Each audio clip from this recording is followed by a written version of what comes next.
Well, good morning and welcome to this special Island Stats Sports Talk. I'm your host, Earl Baston, and we're going to be talking SailGP. We're going to be talking sailing Bermuda. We're going to be talking a lot. First to join me is Taj Maxwell. Taj, first of all, welcome. You have been in sailing for quite some time, but give us a brief background of what you have accomplished, had time in on our waters. I've been sailing for probably about 9, 10, maybe 12 years. I started with the Opti. I've sailed the Laser. I've sailed 49ers. I've sailed Nacras, 420s, Wasps, Morphs, just all the basic boats, really. Yeah, having time, especially starting out in those Optis, it's a bit of a challenge for a lot of people, but a lot of fun because you can make the boat go fast or you can make the boat go slow, depending on what speed and what level you're at until you get really, really comfortable with it. Take us through, why did you get involved in sailing? I originally got involved in sailing because of my brother. He had come home with a note from school, which was a sailing camp at West End Sailboat Club. And I think 3 other people that was at that camp came from another school, but the rest of the kids came from his school. So my mom just decided to throw us both in it. And ever since that one camp, I just never stopped. Now, were you interested when he brought that note home for something to get involved in other than the traditional football, cricket, track and field? Yes, I've tried every single one of those sports actually. It sounded like a good idea at first, and then I started to do it, and then I felt like it wasn't for me. But after a couple of years, I definitely gravitated towards it. Yeah. Now, one thing I know about sailing is that, especially if you're doing it individually, it's a chance to find out a lot about yourself, how you overcome adversity, because out on that water, having to figure it out by yourself during a race or during training, what were some of the things at a young age you learned about yourself in the Opti? I mean, it's been a good bit of situations that's really showed me that, you got to start thinking for yourself. There's nobody out here that's going to help you other than yourself. So, for example, if you capsize and, you're bailing and then a big wave comes and puts all the water back in your boat, there's nobody to help you bail it out. So you got to stick in it, it just taught me to just not give up. It told me that, anything's possible as long as you put your mind to it. So, just keep pushing for it, really. Right. We're going to talk a little bit more about the boats, but I want to get into the Endeavor program, something that you would have touched as well, or would have touched you as well. When you first heard about the Endeavor program, what were your first initial thoughts about it? So I heard about it, and I didn't really know much about it for the first few months of it. But, Tom Herbert Evans, which is my ex-sailing coach, he had kind of shed some insight on it to me and like how the process of how things were going to work. And, I kind of liked it because, for people like me, we don't have really much money, stuff like that. Sailing's a pretty difficult sport to get into. So for him to kind of bring it to us and allow us to do it without having the troubles of the expenses was amazing for me. And just, more and more and more people get into the sport now, and like showing them that it's actually a sport that you can like is pretty great. Yeah. Once you got involved in the program, what were some of the things that convinced you this is the place I need to be, this is the place I want to be? Honestly, it was just seeing everybody happy because, a lot of people see sailing as just a sport that's just a sport, really. It's no point in it, things like that. But to see them actually get in the boat and then see the mindsets change and to see them actually want to continue, I love it. Yeah. Now, the Endeavor program started out as a kind of a quote unquote rehabilitation type of program, working with people with challenges. How much about that were you concerned about, the fact that you love to sail, but now I'm going to be helping someone who probably just needs this for, some good in their life? Mm-hmm. I mean, I wasn't really worried about it at all because sailing isn't really a sport where you have to, think too hard on certain things. So, as long as they can think and as long as they can do what they have thought, it's for them really. Mm. Now back to you and your sailing prowess. Looking at the progression of boats, first starting out as an individual, then moving to a team boat with your brother. How was that transition? It wasn't hard at all really. We just jumped in it and did it. As brothers, we just clicked. We'd argue and stuff like that on the water, but at the end of the day, we're a team. So if we argue about something 30 feet behind us, then we leave it 30 feet behind us and we just keep going. Yeah. No, that's interesting because as we know, whenever there's two people in a boat, there's going to be differences of opinion. You're not going to agree on everything, Yeah. but sorting that out ahead of time, like what's your rule, this is what I'm going to be doing, this is what I want you to be doing, kind of thing, or that type of stuff. How much the fact that your brothers actually makes it just a little more easier because you know each other and know how each other's going to react to certain things that are said or done. But what are some of the things you guys talked about before getting in the boat that would have helped you to sustain throughout racing, throughout training? So the first thing we had to establish was who was doing what, our positions. So in my opinion, my brother was a better sailor than me. So I was like, yeah, skipper. That's that. Yeah. There was no other option. And then, I took the crew role. So for the first boat that we had sailed, skipper does mainsail, I do jib. And then, I'm pretty much just weight control. I go out as far as I can, just to keep the boat going. Mm-hmm. And then, as the boat started to get more and more technical, that's when the position started to switch up. Yeah. So with the say 49er, for example. So now I control the mainsail and the jib would control itself. Right. As you're going in different points of the wind, you swap positions, which means if I'm going downwind, now I control the spinnaker and he controls the mainsail. So it was a good bit of things that we had to adjust to as we moved through the ranks, but it was pretty easy to overcome. What would you consider the most challenging boat that you sailed in?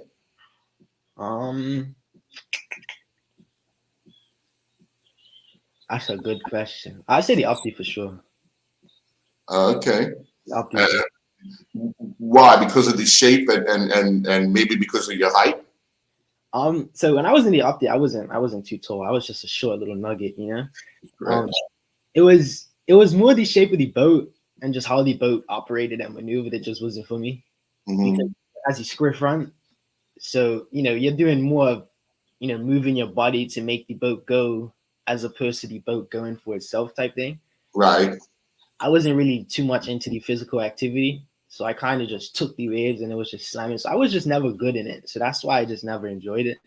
But once I moved out of Optis into lasers and really started to sail, that's when I started to really enjoy the sport. Sure. And then what would you consider the most enjoyable boat that you've been in? So I would say the 49 is the most enjoyable boat, but my favorite boat, all in all, is the laser, 100%. Yeah. What is it? I mean, I've learned a lot about the laser and the fact that the laser is a unique boat. It's really for taller people who can balance that weight in the boat to really get the maximum speed out of it. So what was the uniqueness about it that you really like?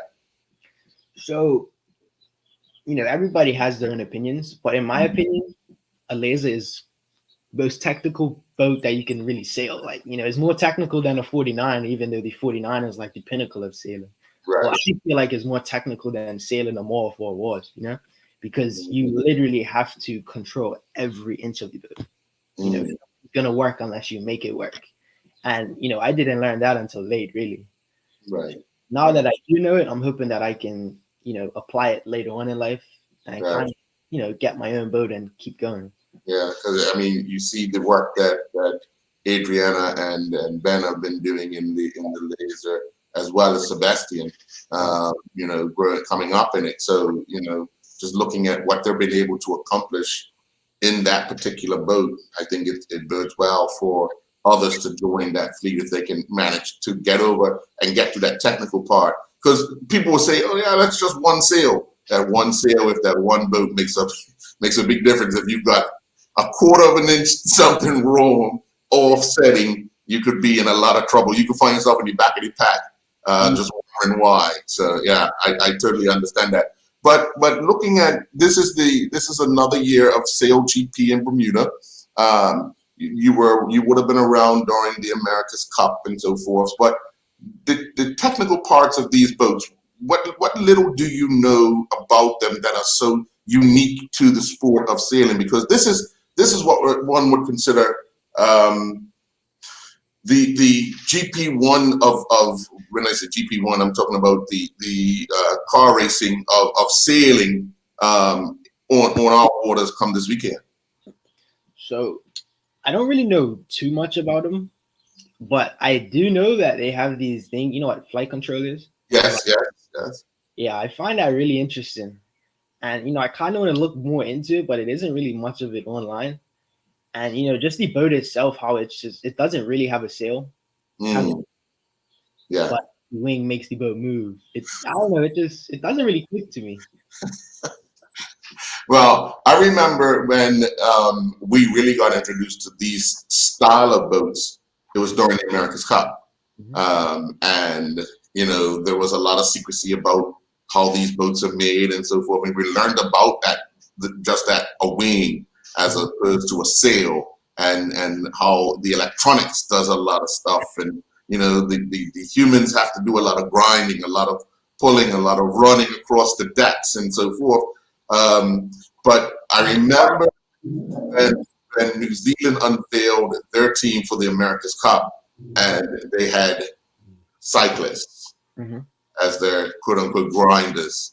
One of the first things I said was they'll win it, because they found a unique way of powering that boat quicker than anybody else. I mean, you could probably power it fast with your hands, but you get a cyclist that does time trials or does sprint racing. Once they're in that seat and they're paddling, it's going to be very difficult, because they're going to get that wing or that sail in its place and getting the maximum out of it a lot quicker than everybody else. What were some of the things you saw or learned about the America's Cup boats that you see now in these SailGP boats? So, in all honesty, I just learned that they're just some crazy boats. Like how you see them sailing, but you never really understand the gratitude of what it is. Just getting next to it, just seeing how everything moves, how everything operates, and just how everybody just comes together to make it work. Because at the end of the day, it's not two people, it's not three, it's more people you have up to. I think it's 7 or 8 people on a boat, and all working in sync to make it work. So, just watching them sail and just watching them make it work is just showing me that, being a team and having that chemistry really does play a part, and it really does make a difference for the better.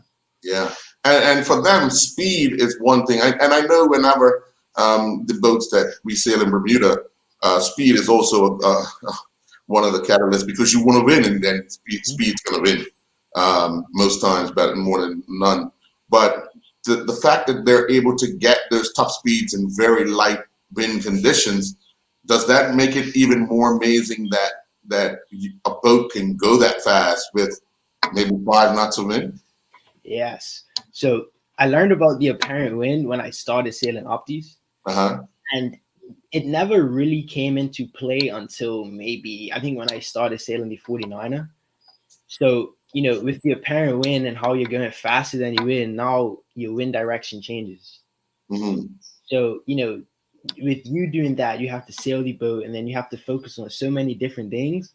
It's just crazy how they just do it. I don't know. Yeah.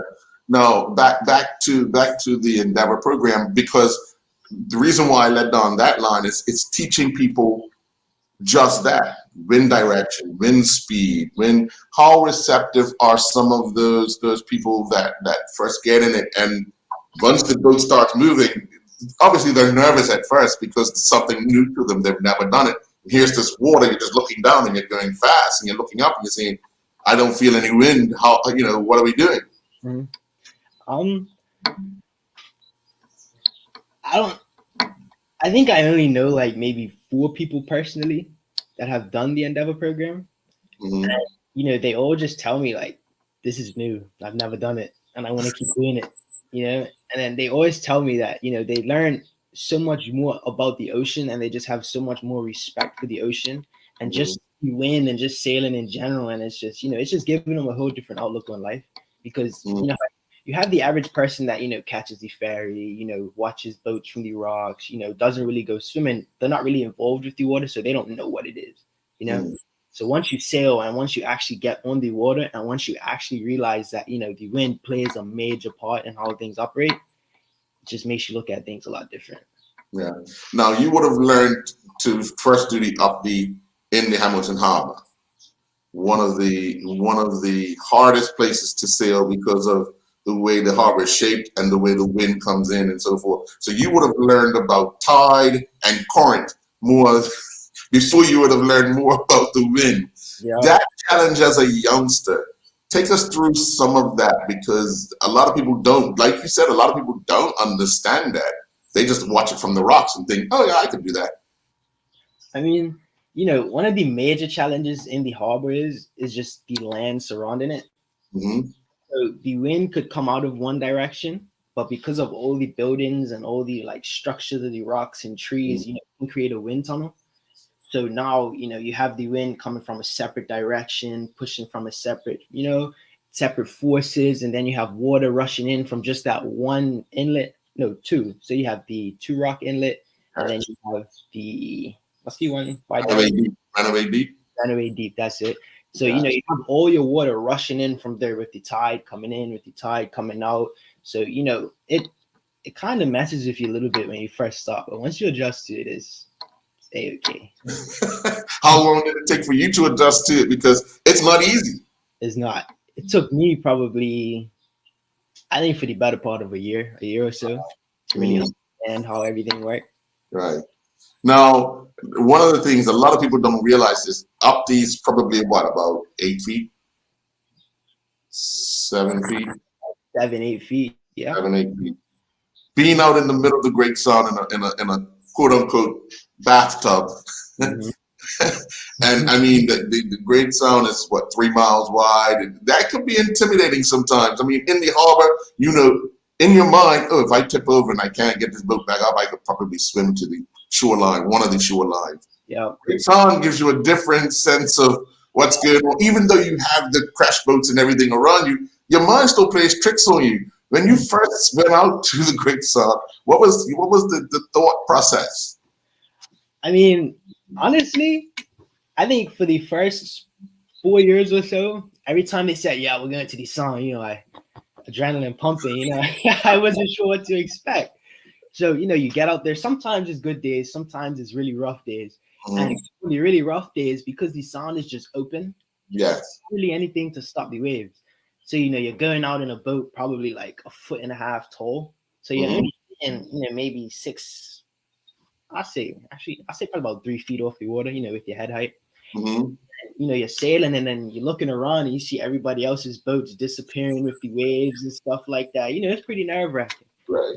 And once you capsize, it's a bathtub, so you're gonna drift a good bit before you actually get going again. And then now you're downwind, you gotta sail all the way back up to everybody, and nobody's gonna help you. So it only happens as quick as you make it happen, Right.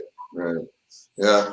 Looking back at some of the things that you've been able to do using sport, you're in school now.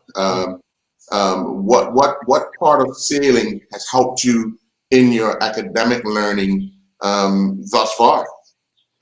Honestly, sailing it's kind of taught me to pay attention, because I never used to pay attention. Right.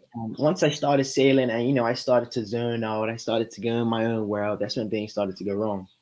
So with me coming to school, and this is before I even came out to school, this is while I was in Sands and Berkeley and places like that, when I wasn't paying attention, I don't understand what's going on in class. In turn, my grades are dropping. So I got to pay attention. I got to make sure that I get the information so that I can apply it.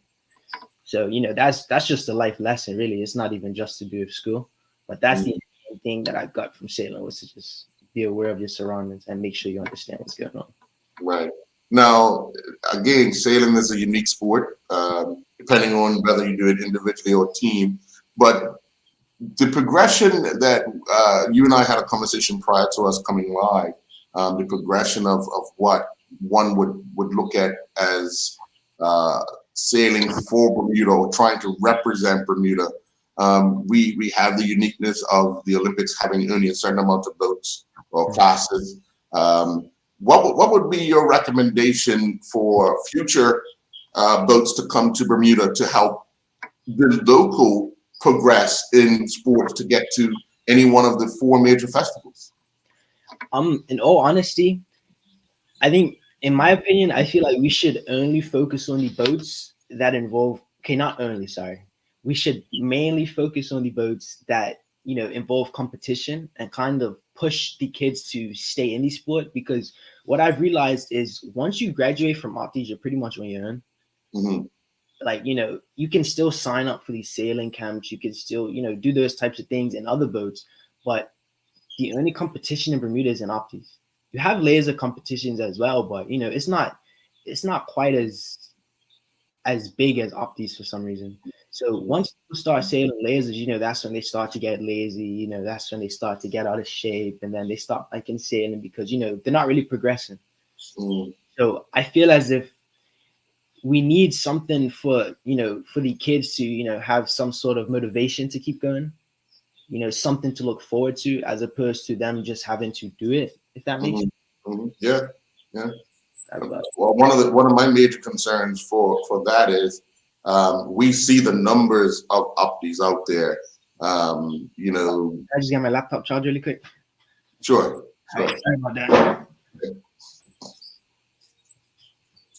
Yeah, we're just waiting for Taj to return to charge his laptop. But we've had some conversations about how he got started. Obviously, the Opties, like a lot of others in Bermuda, and looking forward to the what the Endeavor program has been able to do for others in the country. So, Taj, I was mentioning the fact that one of my concerns would be the amount of Opties we have competing every year, and then, like you say, that number drops off significantly once they age out of that, and we have to figure out a way. If we've got that much interest in the Opties, and I look at the Opties, we got upward of 50 each year. Easily between 50. Yeah. But then as they come out of that boat, that number drops down to maybe 20. 15, 10. Yeah. But we have to figure out what and why, and then try to put that next boat there to allow them to progress and stay in the sport, because no sport wants to lose anyone. Even if they're going to another sport, if you have somebody who's really talented, but then don't see the future boat that they want to compete in, then you kind of lose them to the sport. So we've got to figure a way to do that. But when you're back on island, what are some of the boats you get in, and are you a loner again, or are you back in with your brother? So I'm back with my brother. Yes. I haven't really sailed much.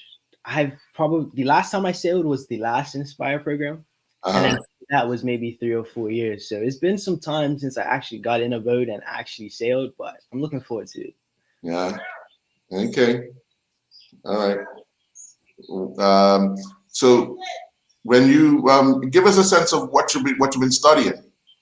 So at the moment, I'm away in Maine at the landing school, and I'm studying marine mechanics, so marine systems essentially. So once I graduate, I'll be a marine technician. Oh, okay. Very good. Very good. Well, Taj, I want to thank you very much for your time. We do have Mariah Redding about to join us. All right. She's going off for a second. Hopefully she comes back soon. But I want to thank you very much for your time. We look forward to you returning. Good luck for the remainder of the school. Thank you. And hopefully we see you back on that water enjoying something you enjoyed doing as a youngster, and I'm pretty sure you'll enjoy doing it as you get older. For the rest of my life. There you go. All right. We're going to bring in Ms. Redding. Thank you very much, Taj. Enjoy your day. Yes, sir. Okay. Well, first of all, good morning. How are you this morning? I'm good. How are you doing? I'm doing wonderful. It's good to see you. Take us through your experiences in this Endeavor program.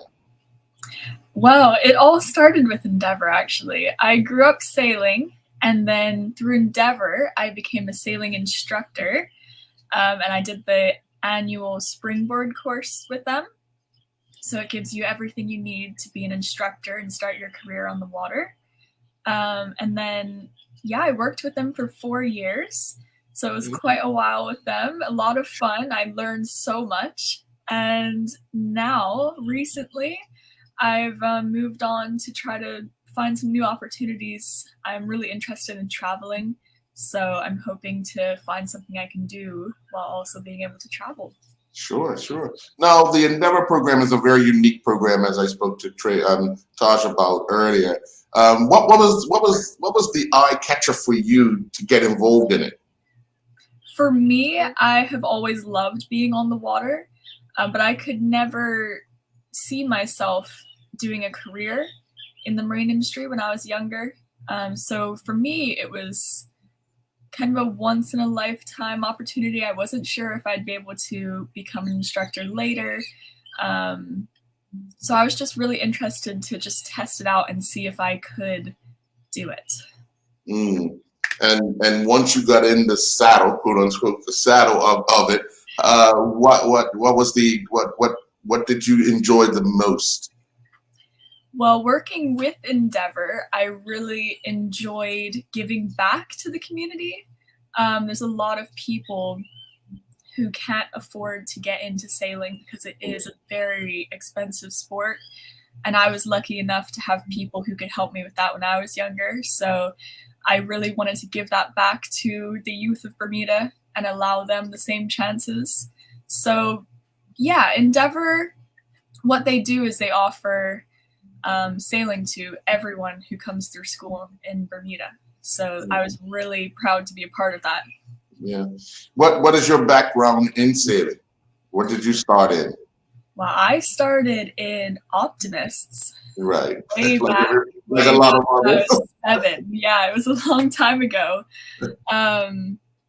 And then after that, I loved it so much. I kept doing it. I've done a lot of sports growing up, but sailing is the only one that I've really stuck with and continue to enjoy and love every day.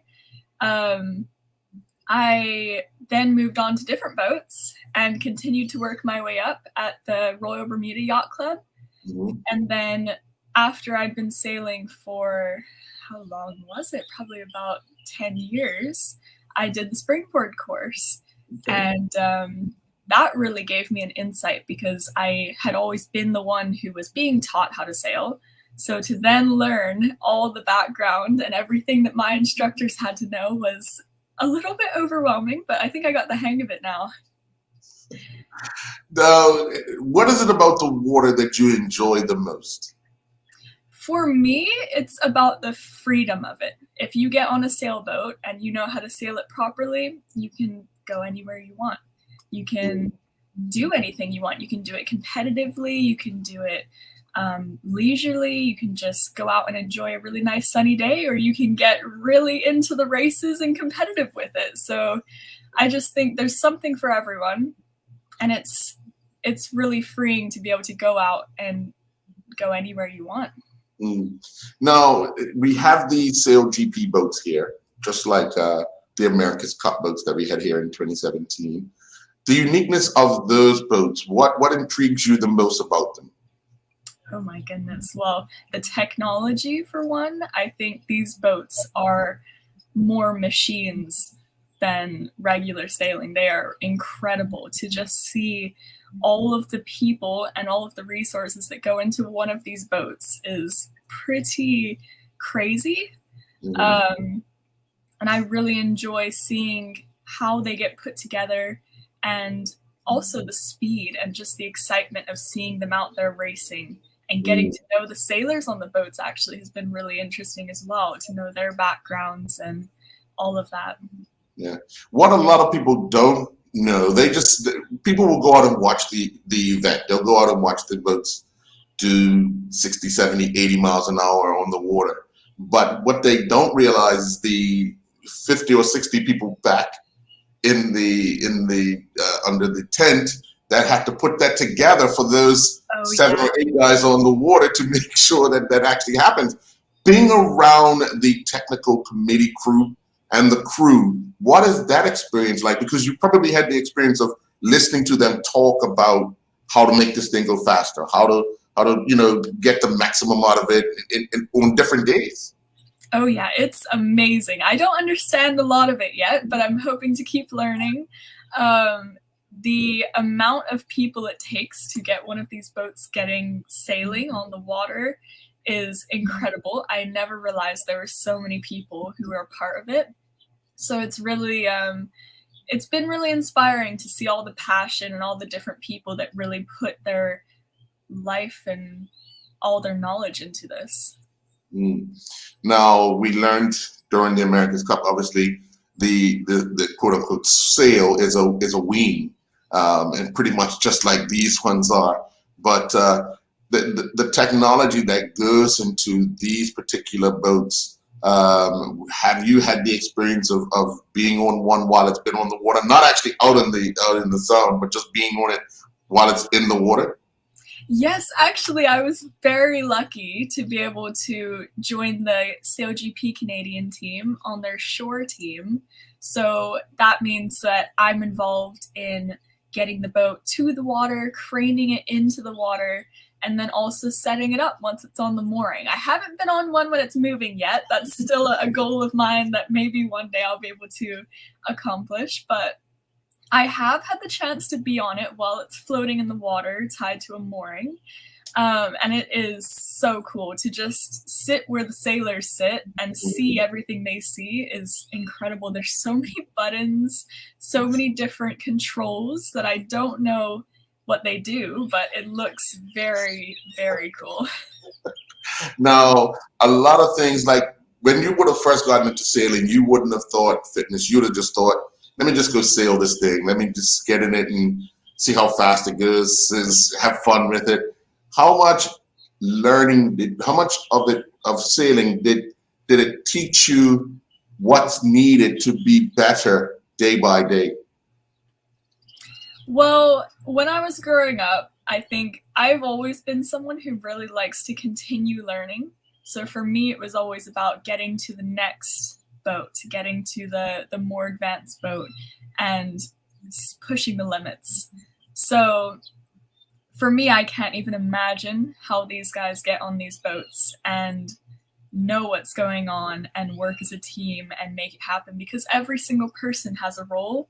And if somebody makes a slight mistake, there are big consequences for it on these boats. Small mistakes matter a lot. So it's really cool to speak with them, the sailors on these boats, and see all of their background. Some of them have been kind enough to tell me about all the different boats they've sailed, and they have so much experience. It is incredible. Now, being a female and now seeing the introduction of so many females in this particular class, how encouraging is it for you to be able to speak with them, see them, and just get that experience that they're getting, once they're out on that water?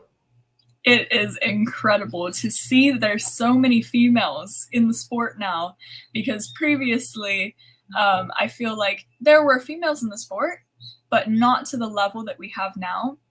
And they definitely weren't being encouraged to the level they are now to be in it. So it is inspiring to see so many amazing female sailors on the teams. I mean, everywhere I walk at SailGP, I see the female sailors, and I'm just so incredible. I'm so happy. Yeah. Now, after the Opti, what boat did you advance to? After the Opti, I went into 420s for I think only a year, and then the RS Viva. Yes. And I sailed those for quite a few years. and then the SL16, which is also a catamaran. Yeah. And then I grew to love catamarans, actually. It's my favorite type of boat to sail.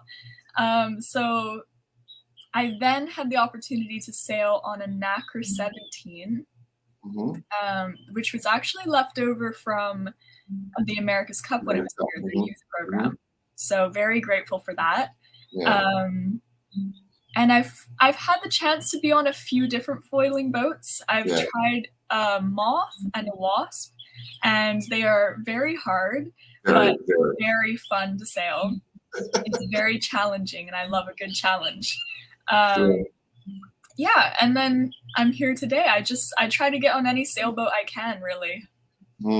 Now, you would have gone from an individual boat, which would have been the Opti, to the 420. Now, 420, you have either one or two other people in the boat with you.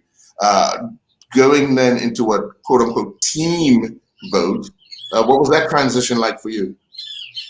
Well, I was lucky that I had a lot of good friends who I sailed with, and we knew each other quite well, so it was easy for us to really get in the groove of it.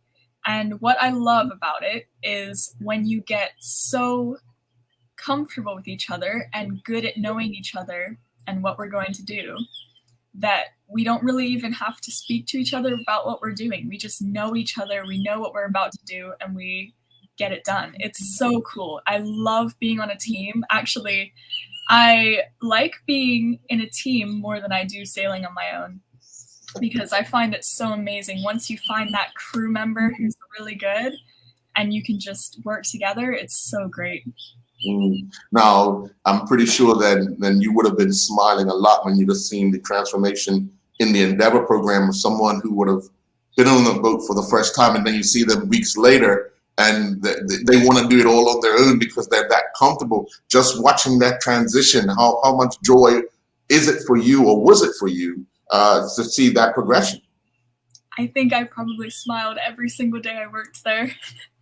It was so incredible, and the kids are so excited to do it as well. Seeing their excitement and them smiling and so proud of what they accomplished, that made me smile, because you can just, it radiates. They're so excited, they're so passionate, they want to continue sailing and learning, and you can feel that as an instructor, and it's amazing. Now, those catamarans in the Endeavor program, how long did it take for you to adjust to those ones? Actually, quite quickly. There's some aspects that are a little bit more challenging. For instance, they don't turn as easily because they don't have any dagger boards in them, so nothing to help with the turning motion. But they are relatively easy. I think they're a great beginner boat. The students get them after 5 days. They can sail them perfectly fine around a sailing course. So yeah, I think they're really amazing beginner boats, very stable. I really enjoyed teaching with them, actually. Sure. Now, what you talk about, you really like the catamaran boats now. So which one of the catamarans are you most comfortable in, and why? Well, I don't know if I'm ever really comfortable in these boats. They're so challenging. You never know what's going to happen. Right. I think the one that I was most excited to learn in was the NACRA 17. Yeah, I'd say that was probably my favorite one to sail so far. Yeah, a little disappointing that the Junior America's Cup didn't continue, because I think with our progression of so many young people involved in sailing, I think we would have been able to improve each year, with a team in that, even if we had another 5 years of it. But having seen what that team was able to do, and kind of knowing those people individually, how encouraging was it for you to be around those type of people that represented Bermuda in the Junior America's Cup, and you're kind of following their footsteps in the boats that they sailed prior to that event? It is really cool. I was lucky enough that I was on the island for America's Cup when it was happening, so I got to see a lot of the boats out on the water, and I have to say I was a little bit jealous of them out there on the water sailing in them, but very proud that we have Bermudians out there representing and getting in the practice that we need. And I do wish it could have continued, but there's a lot of programs now that really offer a lot of opportunities. So even SailGP brought the Inspire program with them, so that brings us a little taste of foiling. And I know a lot of people from Endeavor actually involved with that too. So there's still some really exciting stuff happening. Sure. And just talking about that, you know, having the opportunity to be on the water along with those other so fast boats, you know, just to be out there. What is the great sound to you? What does the great sound mean to you? The great sound. It is growing up, actually, I was always scared to go sailing in the Great Sound. Funny enough, now it is amazing. It's like an amphitheater for sailing, I feel like. You can see the boats from anywhere you are. Even just driving down the street to go to Dockyard in the mornings, you could have a nice view of the F-50s sailing around there all speedy. It is, it's really cool. It makes me proud, and I love to see all the boats out on the water sailing around the same area that I sailed in as a kid. And yeah, I really enjoy being out there every day. I was lucky enough to be able to go on one of the chase boats, which follow behind the F-50s when they're out there practicing. Very fast boats. They barely keep up, but it was fast. It was so cool to just follow behind them as they're sailing and see the speed is amazing. Sure. Now, can you recall the first time you ever had to race or sail in the Great Sound? What was that experience like for you? I was in an Optimist, and my coach took us out there. We had a big group. It's actually, I think, a summer camp at the Royal Bermuda Yacht Club. And I think everybody in my group was completely terrified because we are always used to being in that small, confined Hamilton Harbor, very safe, no waves.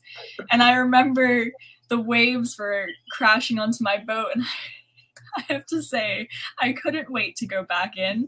But now that I'm looking back on it, I am grateful I had the opportunity because I can now picture myself sailing there while I'm following F-50s around the Great Sound, and it's so incredible. See what you progressed to? That's getting out of Turok to this person chasing a catamaran around the course on the Sound. Look at that. How's that? Yeah, it's amazing. I love it. Yeah. Now, what would you say to anyone to get involved in the Inspire program? I would say if you have the opportunity, take it, because the Inspire program provides so much opportunity. I mean, if you are interested at all in sailing, I think you should be involved because they have areas for everyone. You can be sailing with the Inspire program on WASPs, trying out foiling. They have some incredible instructors that help with that. So even if you haven't done it before, you can really get in there and try it out. And then they've also got their careers program, which is what I'm taking part in this year. And they can place you in so many different areas, whatever you're interested in. They have shore crew for if you're more interested in being up close with the boats, or you can be on the wing team and you can really get in depth on the wings and see how everything works. They have a hydraulic team, a boat building team. There's like everything they have there. Anything you can think of that you might be interested in, I'm sure they will have something. Sure. And of course, you know, we saw collisions a few years ago, but what it takes to get a boat back up and running on a daily basis under normal circumstances, then you throw in, you've got to do a repair. Just being around those guys, having to work through the night, and you know, just to do certain things to make it sea ready. You know, talking with those type of guys, how committed do they have to be to understanding their rules and being involved in these high-powered boats? Well, actually, a lot of the people I've spoken to and met through the Canadian team, they've actually worked for America's Cup here in 2017. So they have a lot of years of experience with these exact boats, which is amazing. Having the opportunity to learn from them has been incredible. They're so knowledgeable.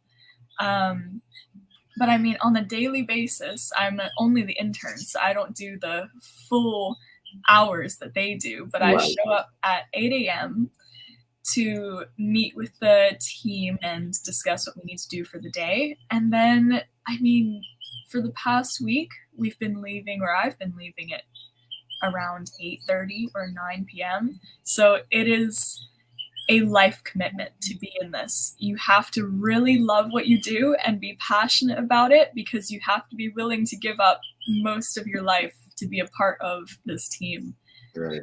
But I think the rewards are incredible. To know that you were a part of a team representing a country is worth it, in my opinion. Definitely. But I know you have your hands full and you've got to get back out there to do what you have to do. So I'm going to let you go. And I want to thank you very much and encourage you to encourage more of your friends to get involved. And hopefully they can encourage other people to get involved, because the more people that get involved in the sport of sailing, I think the island only benefits more and more and more. Yeah. So, yeah, I'll encourage you to stay involved. Hopefully see you out on the water at some point in time, if not today, on Saturday and Sunday. Well, thank you very much for asking me to come speak with you. I've really enjoyed this. And thanks for the encouragement. All righty. Well, enjoy the rest of your day. You as well. Okay, bye-bye.